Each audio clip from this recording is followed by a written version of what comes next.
وبركاته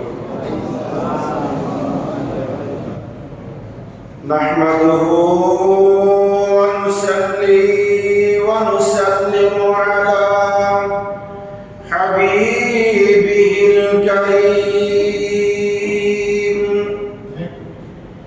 أما بعد فقد قال الله عز وجل في شأن حبيبه تعظيما له وتوقيرا إن الله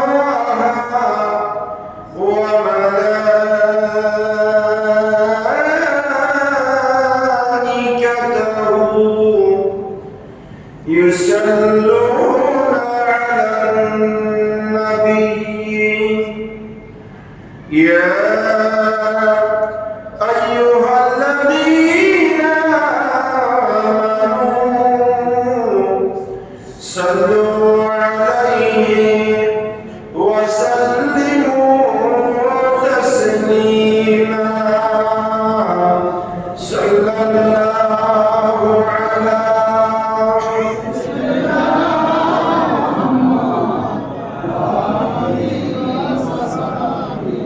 صلى الله على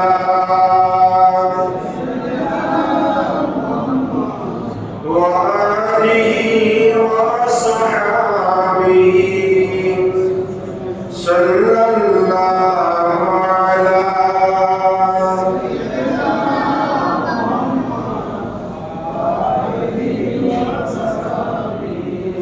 صلاة يا رسول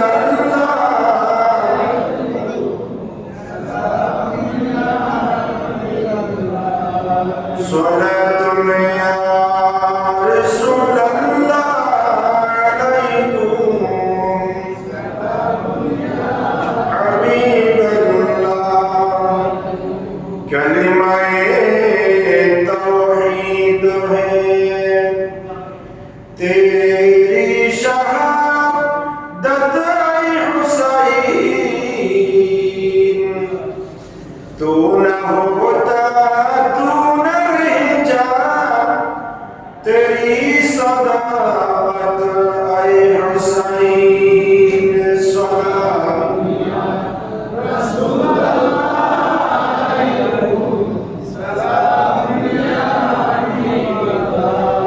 तेरी कुर्बानी ने जिंदा कर दिया इस्लाम को तू रहेगा तअब्बद तेरी बदौलत ऐ हुसैन सलाम या रसूल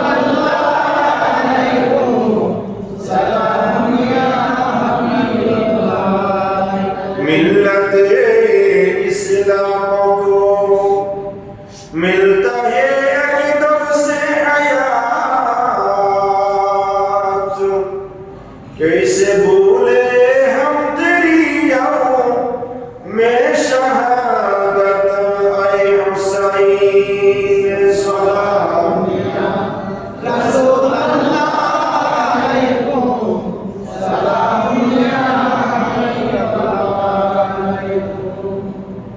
أعوذ بالله من الشيطان الرجيم بسم الله الرحمن الرحيم يا أيها الذين آمنوا لا تلهكم أموالكم ولا أولادكم عن ذكر الله ومن يفعل ذلك فأولئك هم الخاسرون صدق الله مولانا العظيم وبلغنا رسوله النبي الأمين ونحن على ذلك لمن الشاهدين والشاكرين والحمد لله رب العالمين معزز محترم حضرات مسلمین اعظام সম্মানিত উলামায়ে কেরাম রহমানি ওয়া রাহিমাকুমুল্লাহ আমরা আল্লাহ সুবহানাহু ওয়া তাআলার আদেশ দরবারে লক্ষ কোটি শুকর এবং সুজুদ আদা করছি যে আল্লাহ পাকের অত্যন্ত দয়া এবং মেহেরবানিতে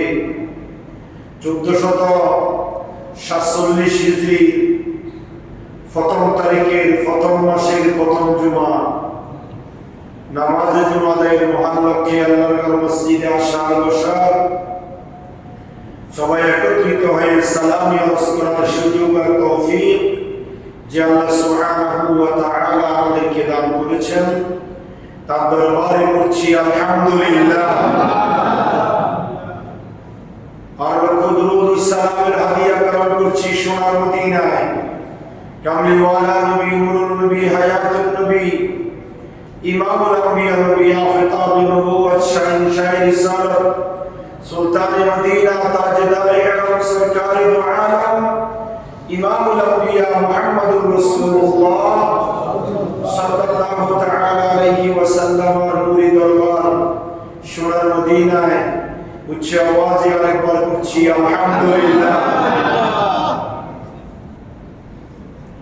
মুহতারাম হাজির, অত্যন্ত বরকতপূর্ণ আজ মুশার আজকের এই জুমার দিন আমাদের জীবন থেকে একটি বছর অতিবাহিত হওয়ার পরে আরেকটি নতুন বছরে আমরা পদার্পণ করেছি আলহামদুলিল্লাহ। আমরা আপনার জীবন থেকে একটি বছর মাইনাস হয়েছে, বিয়োগ হয়েছে, কথা বলেন ঠিক কিনা? 1446 হিজরি আমাদের থেকে বিদায় নিয়েছে। আজকে আমরা বড় ভাগ্যবান এবং আজকে এই বছরটা অত্যন্ত মুবারক জুমার দিন দিয়ে বছরের প্রথম দিন শুরু হয়েছে। সুবহানাল্লাহ। এই জুমার দিন অত্যন্ত মুবারক দিন, দ্বিতীয়ত মুহররমুল হারামের প্রথম তারিখ 1447 হিজরির প্রথম দিন আলহামদুলিল্লাহ।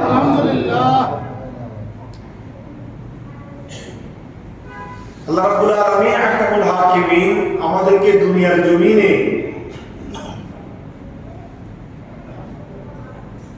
নির্দিষ্ট একটা সময় দিয়ে নির্দিষ্ট একটা সুযোগ দিয়ে আল্লাহ দুনিয়ার জমিনে আমাদেরকে প্রেরণ করেছেন, কথা বলেন ঠিক কিনা? আমাদের সময়, আমাদের হায়াত টাইম এবং ফ্যাকেট করা নির্দিষ্ট, ডাইনি বামে যাওয়ার কোনো সুযোগ নাই। আমার আপনার হায়াত যেহেতু নির্দিষ্ট নির্ধারিত, সেই নির্ধারিত হায়াত থেকে একটি বছর মাইনাস হয়ে গেল, এটাই হচ্ছে আমাদের অনুতাপের বিষয় যে একটি বছর আমাদের থেকে বিয়োগ হয়েছে।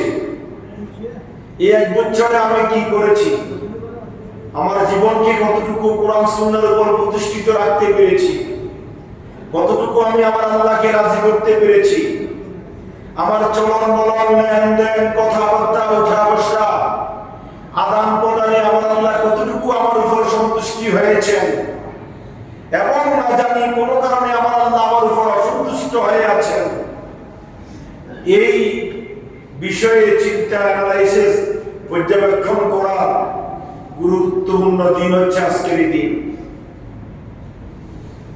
প্রথমত হচ্ছে হিজরি নববর্ষ, কিন্তু যে সময় আমাদের থেকে অতীত হয়েছে সেটা আমরা জীবনে হাজারো চেষ্টা করলে ফিরে পাবো না, ফিরে আসবে না। আমার আপনার হায়াত থেকে বিয়োগ হয়েছে, মাইনাস হয়েছে। এই জন্য আল্লাহ রাব্বুল আলামিন হাকামুল হাকিমিন বান্দাদেরকে সতর্ক করে বলেছেন। আজকে যে আয়াতে কারিমা শরীফ আপনাদের সম্মুখে তিলাওয়াত করেছি, কোরআনুল কারীমের 28 পারায় সূরা মুনাফিকুনের 9 নম্বর আয়াতে কারিমা। এই আয়াতে কারিমা আল্লাহ বলেছেন, ইয়া আইয়ুহাল্লাযীনা আমানু লা তুলহিকুম আমওয়ালুকুম ওয়ালা আওলাদুকুম আন যিকরিল্লাহ ওয়া মান ইয়াফআল যালিকা ফাউলাইকা হুমুল খাসিরুন। আল্লাহ ঈমানদারদেরকে সম্বোধন করে বলেছেন, কাদেরকে? ঈমানদারদেরকে।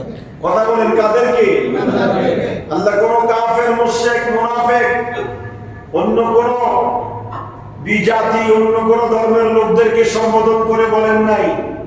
আল্লাহ রাব্বুল আলামিন হাকামুল হাকিমিন শুধুমাত্র ঈমানদার মুসলমানদেরকে সম্বোধন করে আল্লাহ বলেছেন, হে আমার ইমানদার বিশ্বাসী বান্দারা, লা তুলহিকুম আমওয়ালুকুম, তোমাদেরকে তোমাদের ধন সম্পদ, ওয়ালা আওলাদুকুম, তোমাদের সন্তান সন্ততি, আন যিকরিল্লাহ, তোমাদেরকে তোমাদের ধন সম্পদ সন্তান সন্ততি তোমাদেরকে যেন আমি আল্লাহর জিকির থেকে গাফেল অমনোযোগ করে না রাখে। সুবহানাল্লাহ।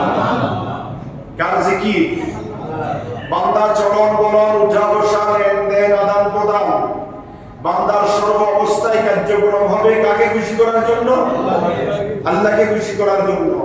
আর সে আল্লাহ সুবহানাহু ওয়া তাআলা বলছেন, হে আমার ইমানদার বিশ্বাসী বান্দারা, তোমরা শুনে রাখো, তোমাদেরকে যাতে করে তোমাদের ধন সম্পদ, তোমাদের সন্তান সন্ততি আমি আল্লাহর জিকির থেকে যেন গাফেল অমনোযোগী করে না রাখে।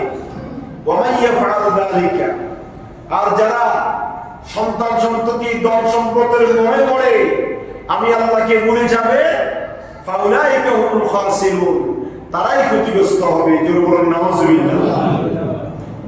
তারাই কি হবে? ক্ষতিগ্রস্ত হবে। বান্দার ক্ষতিগ্রস্ত হওয়া মানে বান্দাকে আল্লাহ রাব্বুল আলামিন হাকামুল হাকিমিন যেমন নিয়ামত দিয়েছেন, যেমন অপূর্ব নিয়ামত বান্দার জন্য আল্লাহ বরাদ্দ করে রেখেছেন, তেমন শাস্তিরও ব্যবস্থা রেখেছেন।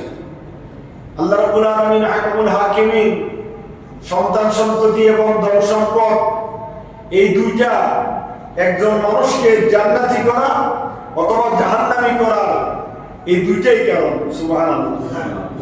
ধন সম্পদ বান্দাকে জান্নাতে পৌঁছাইতে পারে, ধন সম্পদ বান্দাকে জাহান্নামে পৌঁছাইতে পারে। সন্তান সন্ততি বান্দার জন্য জান্নাতে যাওয়ার কারণ হতে পারে, আবার সন্তান সন্ততি বান্দার জন্য জাহান্নামে যাওয়ার কারণ হতে পারে। জোরে বলুন নাউযুবিল্লাহ। এজন্য আল্লাহ রাব্বুল আলামিন হাকামুল হাকিমিন কোরআনুল কারীমের 28 পারায় সূরা তাগাবুনের 14 নম্বর আয়াতে কারীমার মধ্যে আল্লাহ ইরশাদ করেছেন, ইন্নামা আমওয়ালুকুম ওয়া আওলাদুকুম ফিতনা ওয়াল্লাহু ইনদাহু আজরুন আযীম। জোরে বলুন না সুবহানাল্লাহ। আল্লাহ বলেন, বান্দা, ইন্নামা আমওয়ালুকুম ওয়া আওলাদুকুম ফিতনা, তোমাদের ধন সম্পদ এবং তোমাদের সন্তান সন্ততি ছেলে মেয়ে এই দুইটা হচ্ছে ফিতনার কারণ। কিসের কারণ? ফিতনার কারণ, ঝগড়া বিবাদের কারণ, অমঙ্গলের কারণ, জাহান্নামে যাওয়ার কারণ, আল্লাহর নারাজি হওয়ার কারণ এই দুইটা।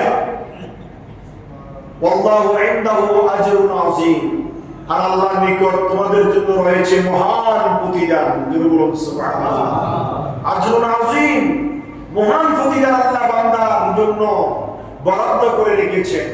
কিন্তু বান্দা যদি সেই বরাদ্দকৃত নিয়ামত পেতে চায়, বান্দার উচিত হবে কোরআন এবং সুন্নাহ মতে নিজের জীবন পরিচালনা করা, ধন সম্পত্তি সন্তান সন্ততির মোহে পড়ে আল্লাহকে ভুলে না যাওয়া।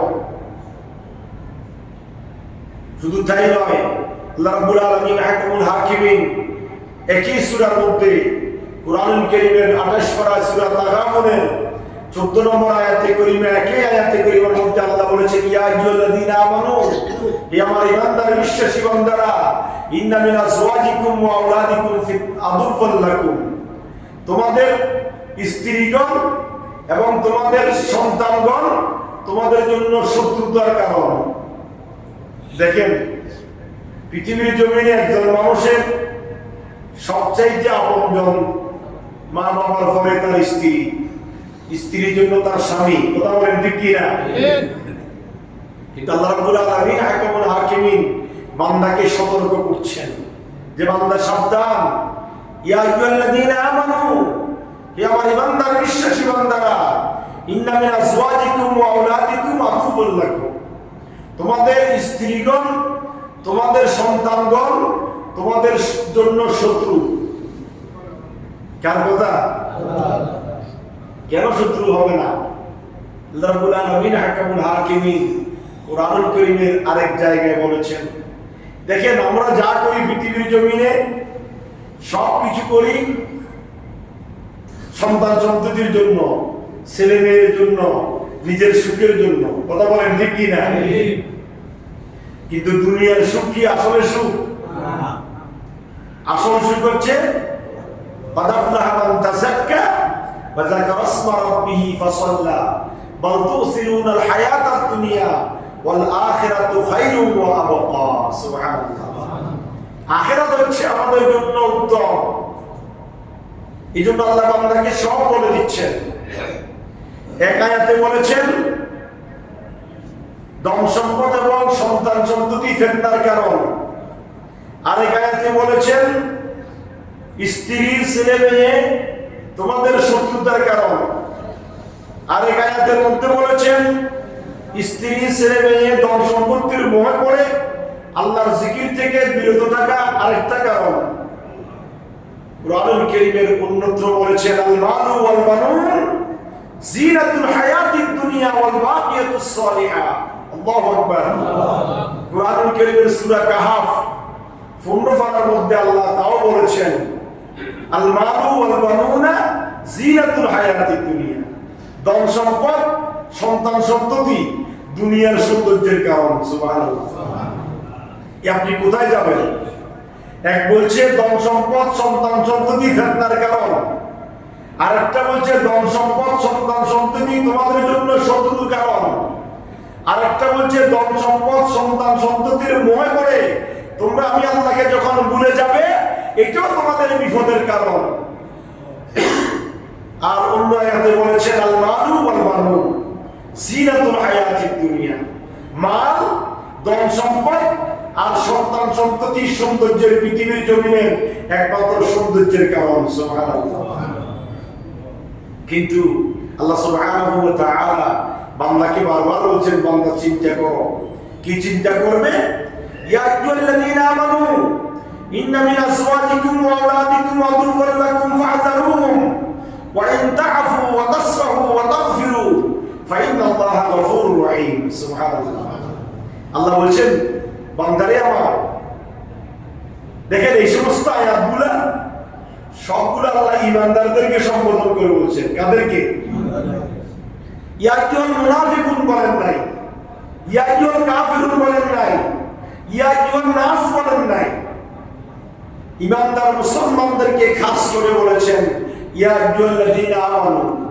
আমি আল্লাহকে না দেখে, আমার নবীকে না দেখে, জান্নাত না দেখে, জাহান্নাম না দেখে, যারা নামের গুণকে হারাম করে আমি আল্লাহর দাসত্বের মধ্যে নিজের জীবন অতিবাহিত করে তোমরা শুনে থাকো, তোমাদেরকে সতর্ক করার জন্য আমি আল্লাহ এই সমস্ত দিক নির্দেশনা দিচ্ছি। বলুন সুবহানাল্লাহ।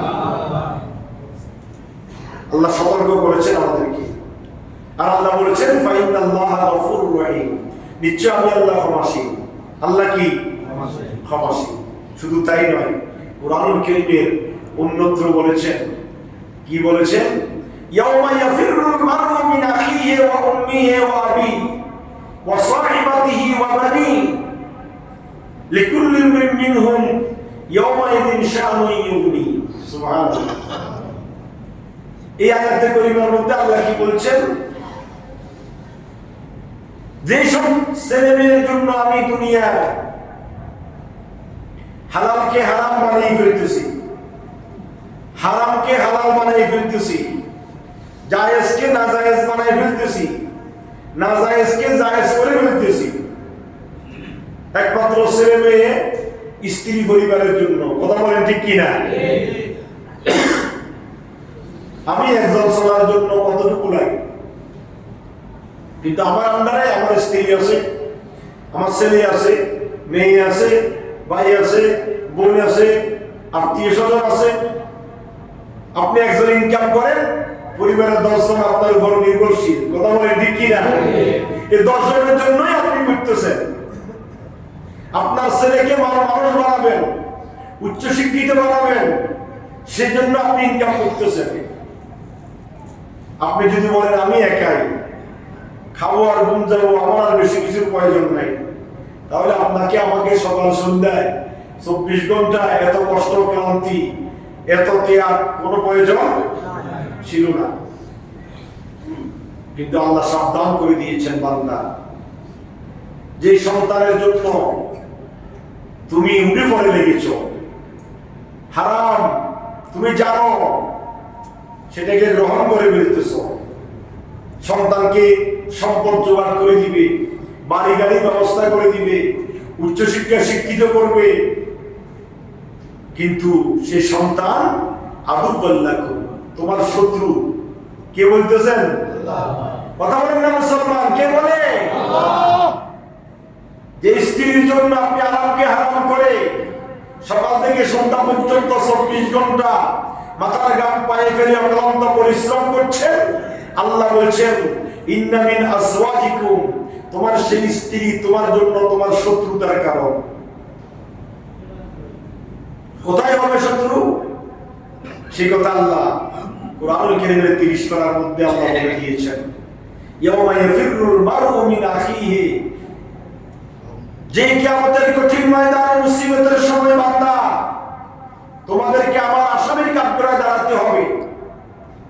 12 সূর্যের এটা টাইম কিরণ দিবে, সেই এক মুঠো মাথার উপরে 12 সূর্য কিরণ দিবে, সে 12 সূর্যের তাপের নিচে তোমাকে খোলা আকাশের ময়দানে অবস্থান করতে হবে।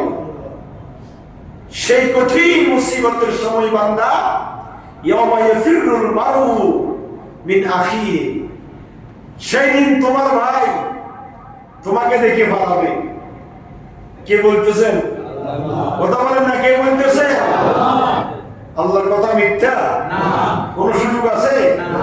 ইয়াওমা ইয়াফিরুল মারউ মিন আখিহি, তোমার ভাই তোমাকে দেখে পালাবে। ওয়া উম্মিহি, তোমার মা তোমাকে দেখে পালাবে। ওয়া আবিহি, তোমার আব্বা তোমাকে দেখে পালাবে। ওয়া সাহিবাতিহি, তোমার বন্ধু বান্ধব তোমাকে দেখে পালাবে। ওয়া বানিহি, এবং তোমার সন্তান সন্ততি, তোমার ছেলে মেয়ে সেই দিন তোমাকে দেখে পালায়ন করবে। নাউযুবিল্লাহ বলবেন না? আপনি কাদের জন্য করছেন? আমি কাদের জন্য এত ক্লান্ত পরিশ্রম করছি? কাদের কারণে আমি নামাজ তরক করে বেরোতেছি? কাদের কারণে আমি হারামকে হারাম বানিয়ে ফেলেছি? কাদের জন্য আমি হালালকে হারাম বানিয়ে ফেলেছি? মনে রাখবেন, যারা হালালকে হারাম মনে করে আর যারা হারামকে হালাল মনে করে তাদের ঈমান নাই, তারা নামে মুসলমান। তারা কি বলেন না? নামে মুসলমান। আমরা সবাই জানি সমাজে সুদ হারাম, তারপরেও আমরা খাচ্ছি। আমরা সবাই জানি সমাজে ঘুষ হারাম, তারপরেও আমরা নিচ্ছি। আমরা সবাই জানি এতিমের সম্পদ লুণ্ঠন করে খাওয়া হারাম, আমরা খাচ্ছি।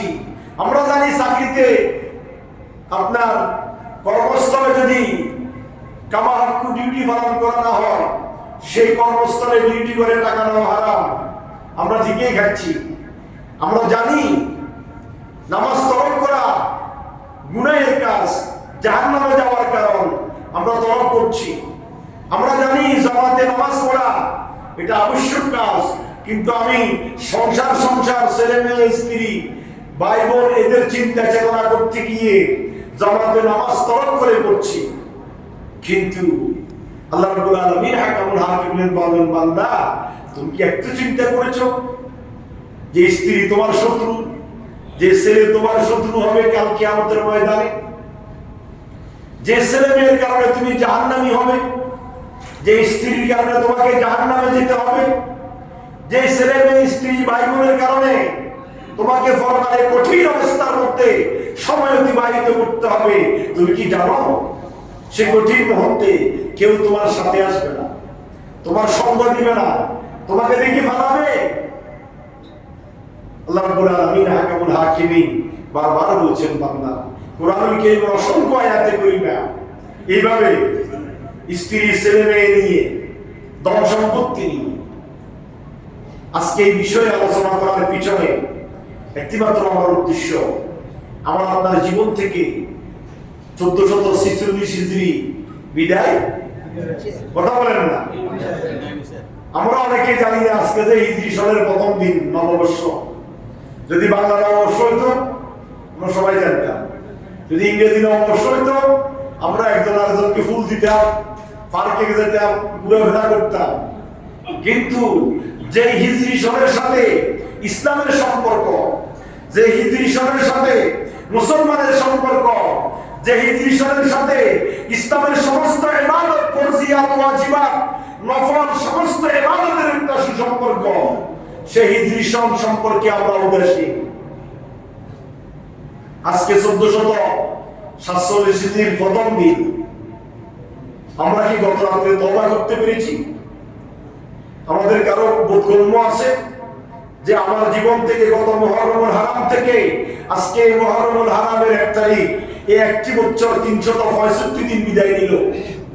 আমি এই 365 দিনে কয় ওয়াক্ত নামাজ কাজা করেছি?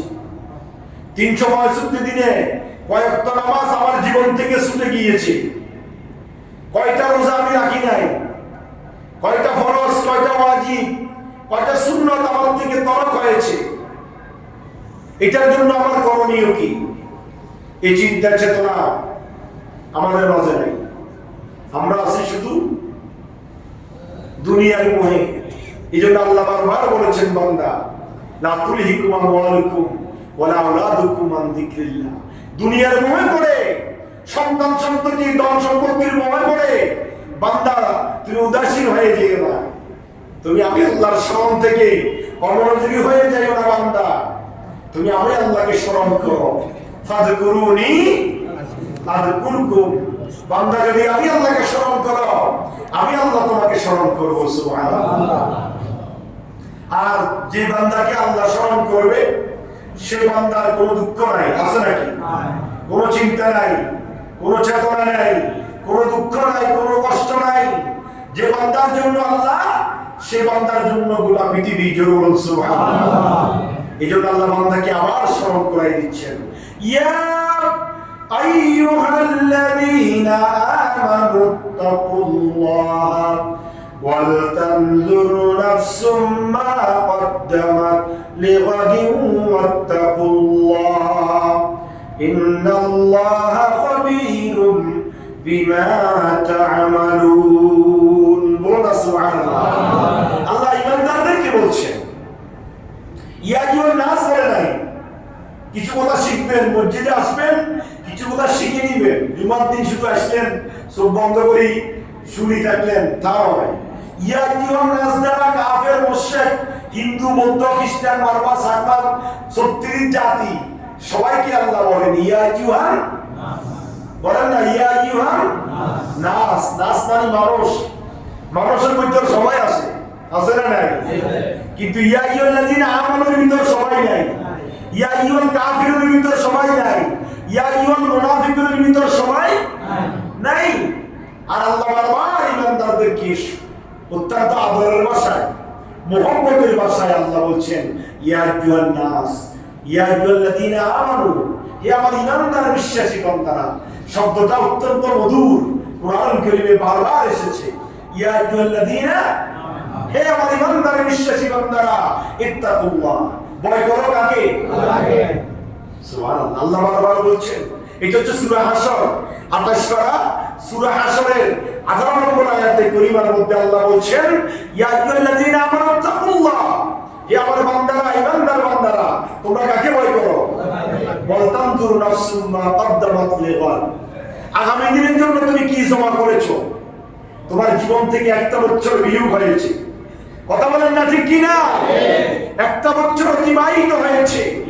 এই একটা বছরে তুমি কি জমা করেছো? জমা দরকার আছে না? পিএফ, বিএফ আছে না? যারা চাকরি করে তাদের একটা কর্তন করে রাখা হয়, কল্যাণ একটা ফান্ড থাকে, পিএফ একটা ফান্ড থাকে, সেখানে এগুলো জমা করে রাখা হয়। যখন চাকরি শেষ, 40-50 বছর, 60 বছর যখন বয়স হয়ে যায়, চাকরি থেকে যখন অব্যাহতিতে যায়, তখন পিএফ, বিএফ এগুলা কল্যাণ সবগুলো একত্রিত করে মোটা অঙ্কে একটা অ্যামাউন্ট সে করে নিয়ে যায়। কথা বলেন ঠিক কি না? আল্লাহ বলছেন, বান্দা ওয়াল তানজুর নাফসুম মা কদ্দামাত লিগাদ। আখিরাতের জন্য তোমার পিএফ কি ছিল? কার কথা? আল্লাহর কথা। কি জমা করেছো তুমি? গোটা একটি বছর 365 দিন তুমি আখিরাতের জন্য কি জমা করেছো? আখিরাতের জন্য কি সঞ্চয় করেছো? আখিরাতের জন্য তোমার বেনিফিট কি? আল্লাহ ঈমানদারদেরকে বলতেছেন। কারণ কাফের মুশরিকদের আখিরাতে কোনো ইচ্ছা আছে নাকি? আছে কার? ঈমানদারদের। এই জন্য ইমানদারদেরকে সম্বোধন করে বলেছেন ইয়া আইয়ুহান নাস, বলে নাই ইয়া আইয়ুহাল্লাযীনা আমানু, হে আমার ইমানদার বিশ্বাসী বান্দারা, ওয়ালতানজুর নাফসুম মা কদ্দামাত লিগাদিন, আগামী দিনের জন্য তুমি কি জমা করেছো, এই কথা কি বান্দা তুমি একবার চিন্তা করেছো? কে বলতেছে? আল্লাহ প্রশ্ন করতেছে আমাকে আপনাকে। বান্দা তুমি একটু চিন্তা করতেছো আগামী দিনের জন্য কি জমা করেছো? ওয়াত্তাকুল্লাহ। আবার আল্লাহ বলেছেন বান্দা আমি আল্লাহকে দুইবার, এক আয়াতের মধ্যে আল্লাহ দুইবার বান্দাকে বলেছেন বান্দা আমি আল্লাহকে ভয় করো। আমরা চিন্তা করি একটি বছর অতিবাহিত হয়েছে, 12 মাস ব্যাংকে কি ডিপোজিট, হ্যাঁ, তারপরে এটা সেটা আমরা ব্যাংকে জমা রাখি না, মাসে একটা অ্যামাউন্ট রাখি, বছরে একটা অ্যামাউন্ট আমরা ব্যাংকে জমা রাখি। কিন্তু আল্লাহ রাব্বুল আলামিন হাকামুল হাকিমিন বলছে বান্দা তুমি এক বছর তোমার জীবন থেকে অতিবাহিত হয়েছে, তুমি আখিরাতের ব্যাংকের জন্য কি জমা করেছো? ইন্নাল্লাহা খাবীরুম বিমা তা'মালুন। আল্লাহ বলে তুমি যখন যেখানে কি করতেছো সব ব্যাপারে আমি আল্লাহ খবর রাখি। সুবহানাল্লাহ। সব বিষয়ে খবর রাখেন কে? আল্লাহ। এইজন্য আল্লাহ রাব্বুল আলামিন হাকামুল হাকিমিন বান্দাকে বারবার বলেছেন বান্দা আখিরাতের ব্যাপারে চিন্তা করো। আজকে আমাদের জীবনের একটা টার্নিং পয়েন্ট, একটা গুরুত্বপূর্ণ আমাদের সময়, যে এই সময়টুকু আজকের এই দিনে আমাদের তওবার দিন।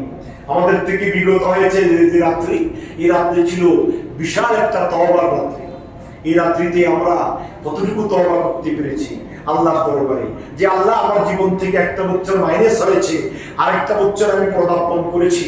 আমার এই জীবনে বিগত জীবনের যত গুনাহ হয়েছে আল্লাহ আমি তওবা করছি, আমার তওবা কবুল করে আমার গুনাহ কি করে দাও।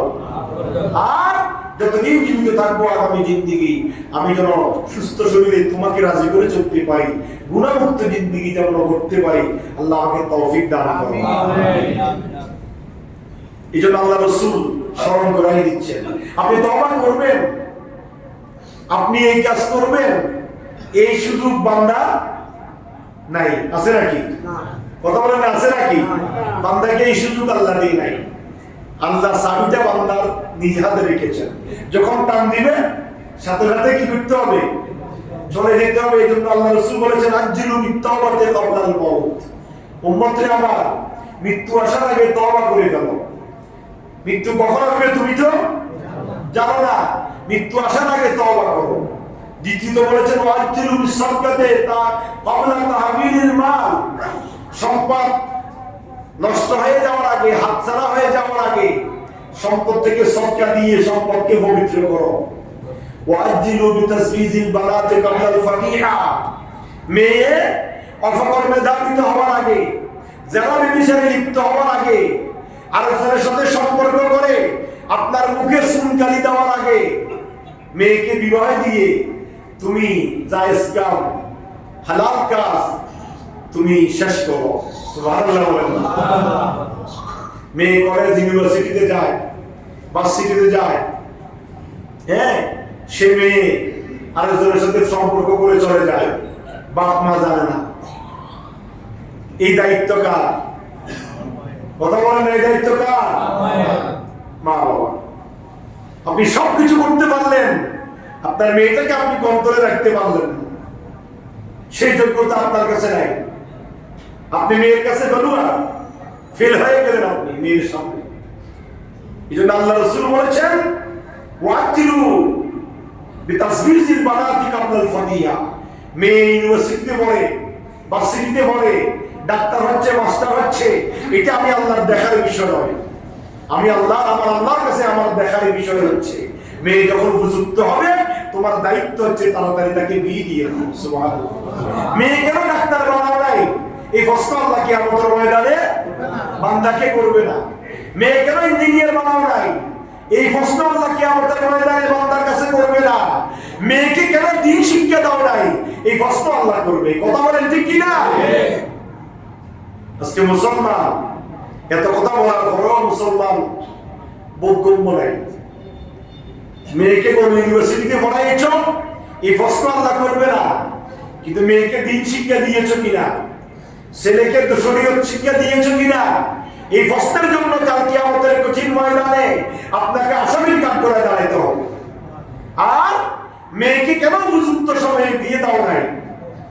মেয়ে যখন টাটকা যৌবন ছিল, মেয়ে যখন চতুর্দিকে সোফাট গুরফাট খাচ্ছিল, সেই সময়ে কেন তুমি তার সাথে উপযুক্ত একটা ছেলের সাথে বিবাহ করাই দাও নাই? এই প্রশ্ন কিয়ামতের ময়দানে আপনাকে জবাব দিতে হবে। কথা বলেন ঠিক কিনা? সাবধান মুসলমান, শুধু নামাজ পড়লেন কোফাল কালো করে ফেললে হবে না। শুধু ফরেজ গাড়িতে দেখে দাড়ি টুপি আবা কাবা এগুলো আপনাকে মুক্তি দিবে না। আপনার স্ত্রী, আপনার ছেলে মেয়ে, এগুলো আপনার মুক্তির কারণ হবে, মনে রাখবেন। তারপরে আল্লাহ রাসূল বলেছেন ওয়াজিলু বিতাফনিল মাইয়িতি কাবলাল হাদাস, মৃত ব্যক্তি ফুলে যাওয়ার আগে, শক্ত হয়ে যাওয়ার আগে তাড়াতাড়ি তাকে কবরস্থ করে ফেলো। এই ওয়াজ কতবার বললাম, আমার মুসল্লিদের শিক্ষা হয় না। গাড়ি একটা আছে, টাকা আছে, বস গাড়িতে ফুলে রেখে দিয়েছেন 24 ঘন্টা 30 ঘন্টা, ছেলে আসবে, ওই আসবে, সে আসবে, ওইটা আসবে, সেটা আসবে, এই সমস্ত জুহাতি। কিন্তু আল্লাহ রাসূল বলেছেন গরম গরম টাটকা, একবারে কুতুর শরীর, নরম গরম শরীর, এখনো গরম বাপ যাচ্ছে শরীর থেকে, এই অবস্থা তুমি তাকে কবরস্থ করে দাও। সুবহানাল্লাহ। আপনারা ওসিল করে যাবেন ছেলে মেয়েকে, আমি মরার সাথে সাথে আমাকে দাফন করে ফেললাম, কে আসলো কে না আসলো আমার দেখার বিষয় নয়।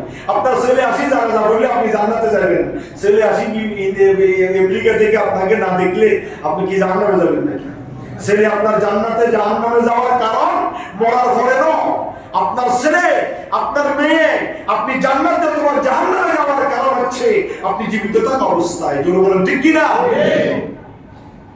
আপনি জীবিত অবস্থায় ছেলেকে নামাজি বানাইতে পারেন নাই। ফজর নামাজের 3 কাতার, এখন দেখলাম হজ থেকে আসি দেখি মুসল্লি আরে কমে গিয়েছে। ফজর নামাজে মুসল্লি নেই, অন্য ওয়াক্তে নামাজের মুসল্লি দেখি খুব কম। কারণটা কি আমার বুঝে আসলো না। মুসল্লিরা গড় বেশি ভালোবাসে, গড়ে নামাজ পড়াকে বেশি মহব্বত করে। আল্লাহ রাসূল বলেছেন খোদার কসম, ও মুসলমান কে কসম খায়? আল্লাহ রাসূল, কে বলেন না? আল্লাহ রাসূল বলেছে খোদার কসম, যদি ঘরের ভিতরে মহিলা না থাকতো আর ছোট ছোট নাবালক শিশু না থাকতো, আমার মন চায় প্রত্যেকটা ঘরে তেল মেরে আগুন জ্বালিয়ে প্রত্যেকটা ঘরকে ধ্বংস করে দিতে। সাহাবায়ে কেরাম বলছেন ইয়া রাসূলুল্লাহ, তার কারণটা কি? বলে ঘরের মায়ায়, ঘরের মহব্বতে তারা মসজিদে আসতে পারে না। এই জন্য আমার ইচ্ছা থাকে ঘরগুলোকে ধ্বংস করে আগুন দিয়ে ফুড়ে জ্বালাইয়ে শেষ করে দিতে, তারপরে তারা মসজিদে আসবে। কথা বলেন ঠিক কিনা? কিসের আপনার এত মহব্বত? আযান দিচ্ছে হাইয়া আলাস সালাহ, নামাজের দিকে আসো। হাইয়া আলাল ফালাহ, কল্যাণের দিকে আসো। নামাজ পড়লে কল্যাণ হবে, একা একা নামাজ পড়লে কল্যাণ হবে না, জামাতের সহিত নামাজ পড়লে কল্যাণ হবে। কে বলেছেন? আল্লাহ। আল্লাহ আল্লাহ রাসূল বলেছেন। কেন আপনি মসজিদে আসবেন না? কেন আপনি বাসায় নামাজ পড়বেন? আপনি মসজিদে আসলে নামাজ কবুল হওয়ার গ্যারান্টি আশা করতে পারবেন। বাসায় একা একা নামাজ পড়ে নামাজ কবুল হওয়ার আশা করতে পারবেন। এই জন্য আল্লাহ রাসূল বলেছেন ওয়াজ্জিলু বিস-সালাত কাবলাল ফাওত, নামাজের ওয়াক্ত চলে যাওয়ার আগে তুমি তাড়াতাড়ি নামাজ পড়ে নাও। আপনি যে জামাতকে গুরুত্ব দেন, ওয়াক্ত মতো নামাজ পড়া এটাও ফরজ। এটা কি? 7 ফরজের 1 ফরজ আছে না নাই? ওয়াক্ত মতো কি করা? নামাজ পড়া। আপনি আসরটা মাগরিবের আগে পড়লেন, মাগরিবটা এশারের আগে পড়লেন, এশারটা যোহরের আগে পড়লেন, ফজরেরটা তো অধিকাংশ মুসল্লি আছে ফজর নামাজ পড়ে যোহরের আগে, ওয়াক্ত বানিয়ে নিয়েছে। মুসলমান সাবধান, এই সমস্ত কথাগুলো দিলের ভিতর গাঁথি রাখবেন, এগুলো আপনার কল্যাণের কারণ। ওয়াজ্জিলু বিইস্তিদাদিল মাউত কাবলা নুজুলুল মালাকাল মাউত, আল্লাহ রাসূল বলেছেন মৃত্যুর ফেরেশতা আসার আগে মৃত্যুর জন্য প্রস্তুত থাকো, আসার সাথে সাথে লাব্বাইক বলে হাজিরা দেওয়ার জন্য। সুবহানাল্লাহ। ওয়াজ্জিলু বিআমালিস সালিহা কাবলা ফানাইল উমর, তোমার হায়াত জীবন শেষ হয়ে যাওয়ার আগে তুমি কি করো?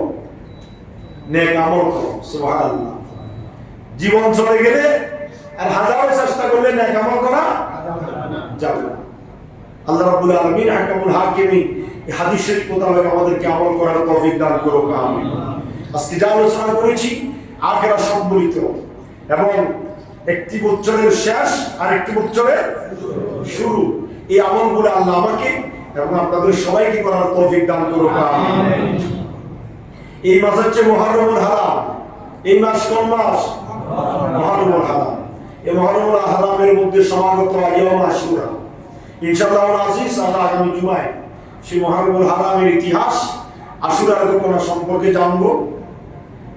দুটি কোরবানির মধ্য দিয়ে আল্লাহ বছরের ইন্ট্রোডাকশন করেছেন এবং কনক্লুশন করেছেন, শুরু করেছেন এবং শেষ করেছেন। কয় কোরবানি? দুই কোরবানি। মুহররমুল হারামের 10 তারিখে আওলাদ রাসূল সৈয়দুশ শুহাদা ইমাম আলী মাকাম ইমাম হুসাইন রাদিয়াল্লাহু তাআলা আনহুর শাহাদাতের মধ্য দিয়ে আল্লাহ রাব্বুল আলামিন হিজরি সনের প্রথম মাসের ইন্ট্রোডাকশন করেছেন। আর মুহররমুল হারামের জিলহজ মাসের 10 তারিখে তাও আওলাদ রাসূল, একজন নবীর আওলাদ, একজন নবী হযরত ইসমাঈল আলাইহিস সালাতু ওয়াস সালামের কুরবানির মধ্য দিয়ে আল্লাহ রাব্বুল আলামিন হাকামুল হাকিমিন হিজরি সনের কনক্লুশন করেছেন, শেষ করেছেন। কথা বলেন ঠিক কি না? মুহররমুল হারামের 10 তারিখে এক কুরবানি, জিলহজ মাসের 10 তারিখে আরেক কুরবানি। এই দুই কুরবানির মধ্য দিয়ে আল্লাহ বান্দাকে জানাই দিতে চাচ্ছেন, বান্দা ত্যাগে শান্তি, ভোগে নয়। কিসে শান্তি? ত্যাগেই শান্তি, বান্দা ভোগে নয়। এই কথা ইমানদার যদি হয়ে থাকো, বান্দা এই কথা অন্তরের ভিতর বদ্ধমূল ধারণা করে রাখবে, তাহলে কি হবে? দুনিয়াতেও শান্তি, আখিরাতেও শান্তি। আল্লাহু আকবার। যতগুলো সম্মানী মাস আছে, ইন্না ইদ্দাতাশ শুহুরি ইনদাল্লাহি 12 শাহরান ফি কিতাবিল্লাহ। আল্লাহর কিতাবের মধ্যে মাসের সংখ্যা কয়টি? এই কোরআনের মধ্যে মাসের সংখ্যা কয়টি? 12টি। এই 12টি মাসের মধ্যে সবচেয়ে সম্মানী মাস হচ্ছে কয়টি? কথা বলেন না, কয়টি? 4টি। যুলকদ, যুলহজ, মুহররম, এই তিনটা হচ্ছে লাগাতার। জিলকদ, জিলহজ, মুহররম, এই তিনটা হচ্ছে লাগাতার। আর রজবুল মুরজ্জব, এই 4টি মাস বড় সম্মানিত মাস। এই 4টি মাসে তৎকালীন সময়ে আরবে যুদ্ধ বিগ্রহ হতো না, গোত্রে গোত্রে দ্বন্দ্ব, কাটাকাটি, মারামারি, রক্তারক্তি হতো না। তারা এই 4টি মাসকে সম্মান করত, মহব্বত করত। আজকে আমরা মুসলমান, আশুরা আসলে আমাদের খবর থাকে না। আশুরা আসলে আমাদের চিন্তা চেতনা আসে না। কিন্তু আইয়ামে জাহিলিয়ার যুগেও, ইসলামের প্রথম যুগেও তারা এই মাসগুলোকে সম্মান করত। যে এটা জিলহজ মাস, এটা জিলকদ মাস, এটা মুহররম মাস, এটা রজব মাস। সুতরাং এই মাসকে সম্মান করা আমাদের ঈমানী দায়িত্ব। সুতরাং আসুন, আল্লাহ রাব্বুল আলামিন হাকামুল হাকিমিন, একটি বছর শেষ হয়েছে, আরেকটি বছর শুরু হয়েছে। এই সময়গুলা আমাদেরকে চিন্তা চেতনা করে তওবা ইস্তেগফারের মধ্য দিয়ে আমাদের জীবনকে পরিবর্তন করার তৌফিক দান করুন। আমরা তো আসি আমাদের ব্যক্তি পরিবারের চিন্তা চেতনা নিয়ে, কিন্তু আখিরাতের চিন্তা আমাদের মোটেও নাই। যার দরুন আমাদের এই দুর্গতি, এই মুসলমানদের এই অবস্থা। মুসলমান লাঞ্ছিত হচ্ছে, পদে পদে মার খাচ্ছে। মুসলমান সর্বখাত, অথচ মুসলমান ছিল সবচাইতে সম্মানের অধিকারী, শ্রেষ্ঠ। এই জন্য আল্লাহ বলছেন, লাকাদ খালাকনাল ইনসান ফি আহসানি তাকওয়িম। এই আয়াতের পরিমার মধ্যে শুধু সৌন্দর্যের কথা বলে নাই। আল্লাহ বলছেন, মানুষকে আমি সৃষ্টির শ্রেষ্ঠত্ব দান করেছিলাম। সুম্মা রাদাদনাহু আসফালা সাফিলিন। মানুষ নিজে নিজেই ডাস মেরে চলে যাচ্ছে, বান্দা একটু চিন্তা করছে না সে কোথায় যাচ্ছে। সুতরাং আসুন, আল্লাহ আমাদেরকে আমল করার তৌফিক দান করুন। আমিন। আপনারা জানেন, আলহামদুলিল্লাহ, বিগত প্রায় 6 জুমা আপনাদের সাথে আমার সাথে সাক্ষাৎ হয় নাই। 6 জুমা পরে, আজকে দীর্ঘ 6 জুমা পরে আপনাদের সাথে মোলাকাত হয়েছে, আলহামদুলিল্লাহ। 2 মিনিট কথা বলবো, অত্যন্ত গুরুত্ব দিয়ে শুনবেন। মক্কাতুল মুকাররমায় দীর্ঘদিন সফরে ছিলাম, মদিনাতুল মুনাওয়ারায় ফেরা 10 দিন ছিলাম, আর 33 দিন ছিলাম মক্কাতুল মুকাররমা, মিনা, আরাফা, মুজদালিফায় মিলে। অত্যন্ত গুরুত্বপূর্ণ একটা সময় অতিবাহিত হয়েছে, আলহামদুলিল্লাহ।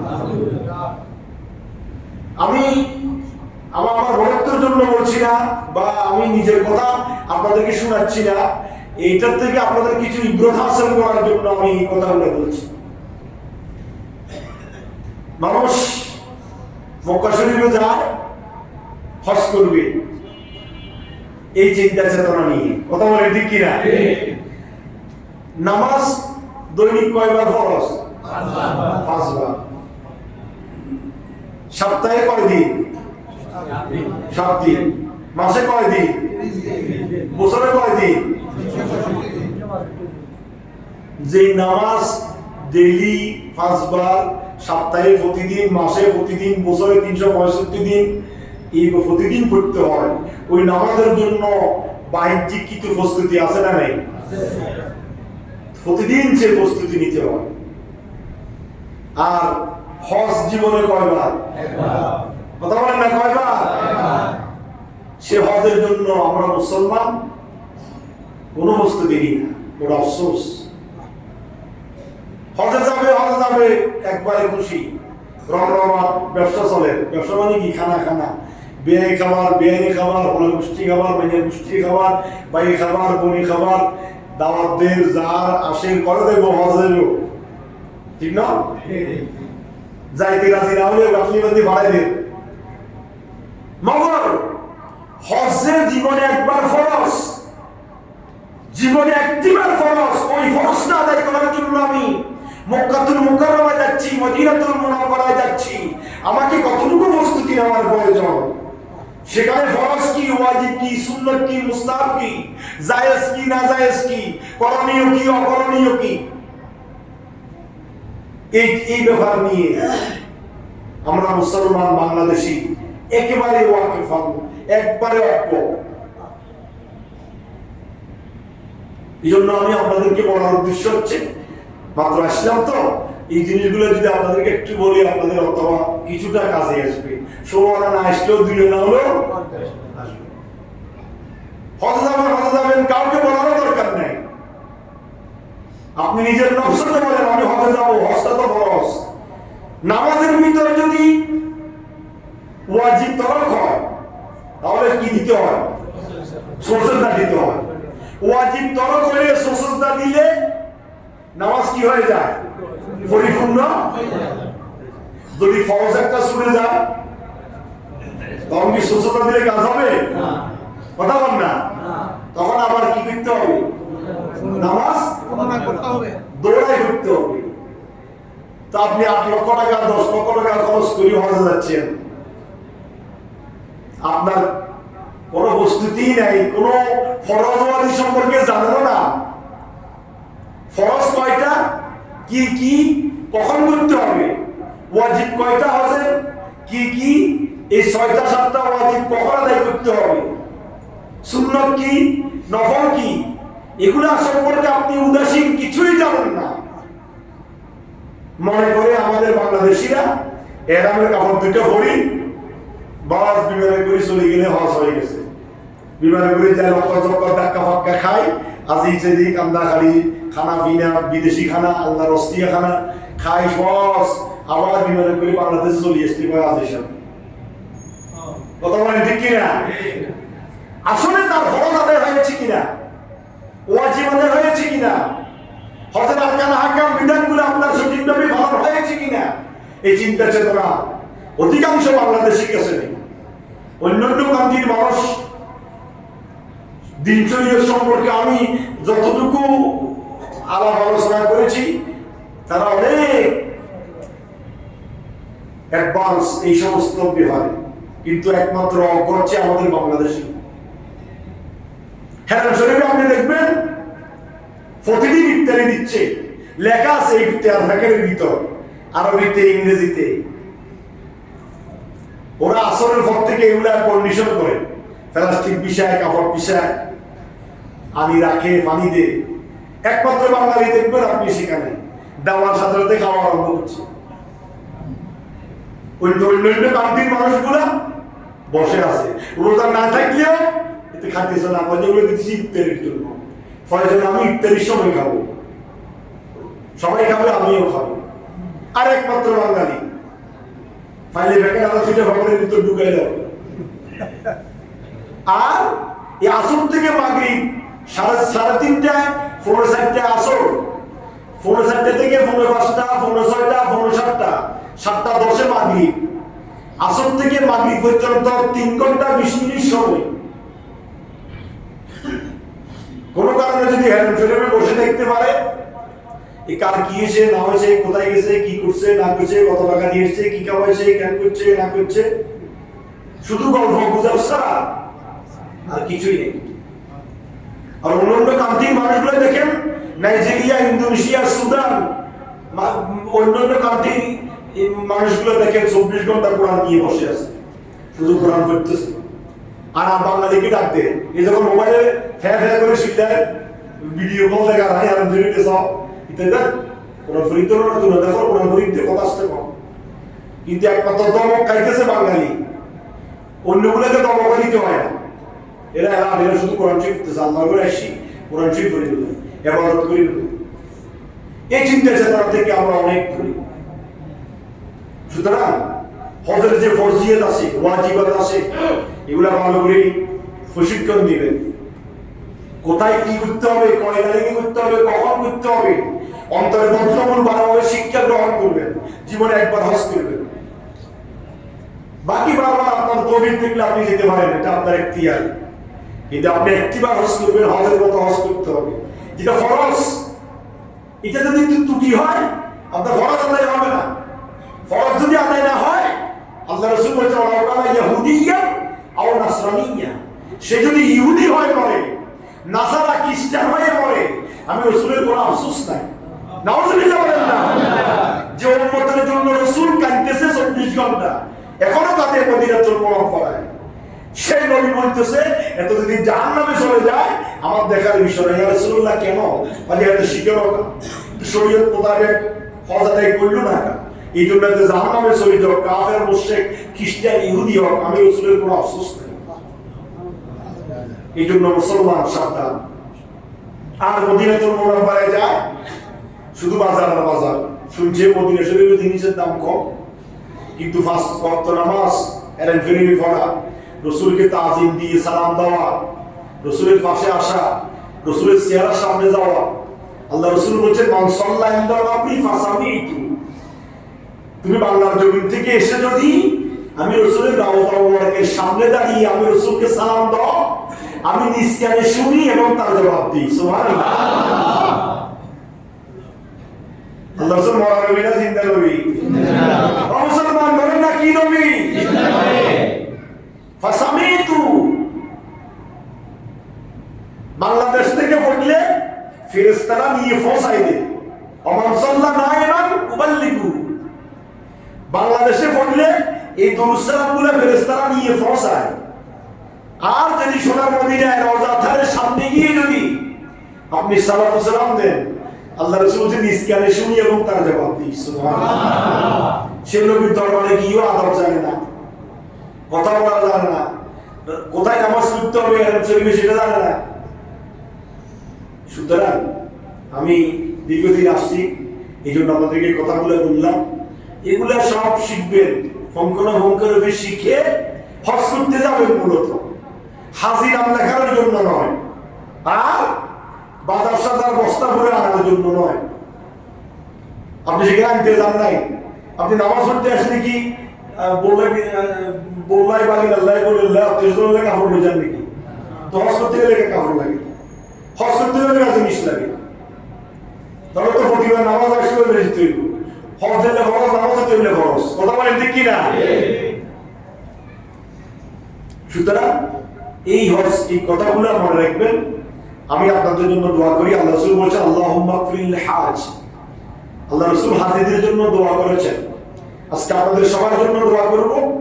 আল্লাহ রাসূল বলেছেন আল্লাহুম্মা গফিরিল হাজ, আল্লাহ যারা হজ করে এসেছে, যারা হজ করে তাদেরকে তুমি কি করে দাও? মাফ করে দাও। ওয়া লিমান ইস্তাগফার লাহুল হাজ, আর হাজি হজ করে এসে যাদের জন্য ক্ষমা চায় আল্লাহ তাদেরকেও তুমি মাফ করে দাও। সুবহানাল্লাহ। নামাজের পরে সবাইকে নিয়ে যে মদিনাতুল মুনাওয়ারা থেকে এসেছি সেই মদিনাতুল মুনাওয়ারা নবীর উসিলা দিয়ে দোয়া করব আল্লাহ যেন আপনাদের সবাইকে মাফ করে দিন। সবাইকে জীবনে একবার হলো মক্কাতুল মুকাররমা মদিনাতুল মুনাওয়ারার হাজিরি গোলাম